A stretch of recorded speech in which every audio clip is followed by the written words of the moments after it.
Hi, I'm John Leonard. I'm a corporate lawyer at Fairfield and Woods in Denver, Colorado. We're doing a series of videos for business owners, people who want to be business owners, about how issues in the law and their business interact. Check out our website on some of those videos. I'm sitting with one of my colleagues today, Dan Garfield. Dan, thanks for joining me today. Thanks, John. Dan is a general business lawyer. You do a lot of work with people who lend money, banks and other creditors, debtors as well. You do loan documents. And you have a subspecialty in the cannabis industry here in Colorado. That's right. You've been doing that since that started in I guess, 2013. So we're 10 years old. So it's a mature industry in Colorado.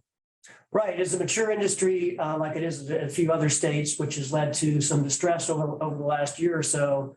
During the pandemic, there was a lot of money came into the industry, expecting the industry to keep growing. That has not panned out over the long term. And so now there's a lot of distress, particularly on the cultivation side. There's just too much product in the market. There's put a lot of pricing pressure on the industry.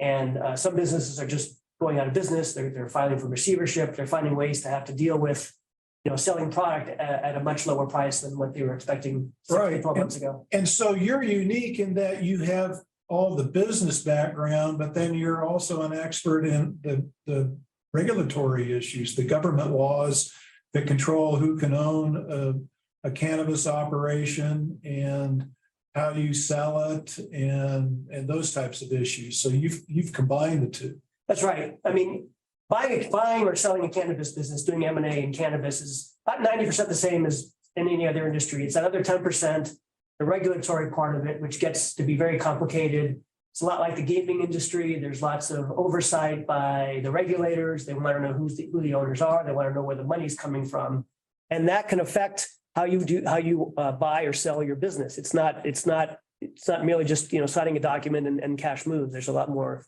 to it. And so if I was an investor during the pandemic and now the person I lent money to or invested equity in, an investor or lender could call you if they're concerned. If you're an owner with a distressed business, they could talk to you about different exits they could contemplate. Or if you're somebody who wants to start rolling up distressed cannabis businesses, you'd be perfect because you understand both the lending side, the investing side, and then the governmental regulation side. Right. I've done M&A. I've done M&A in cannabis, which is highly regulated, and I've done M&A in distressed situations. So in this particular scenario we find ourselves in these days, I'm able to sort of negotiate through all those various little pressure points that might come that maybe you would see in a different situation.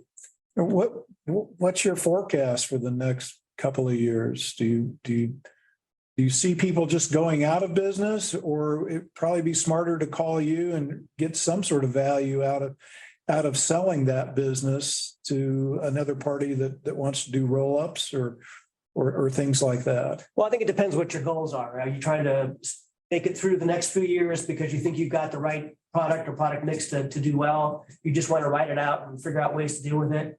Maybe you just want to get out now. I think until Congress passes whatever laws they're going to pass, right, the industry is going to be kind of stuck because your product in Colorado is not going to be able to go to a market that needs more product. You're just going to be stuck with where you are. And so it's going to be very difficult to manage your risk in a way that a non-cannabis business could.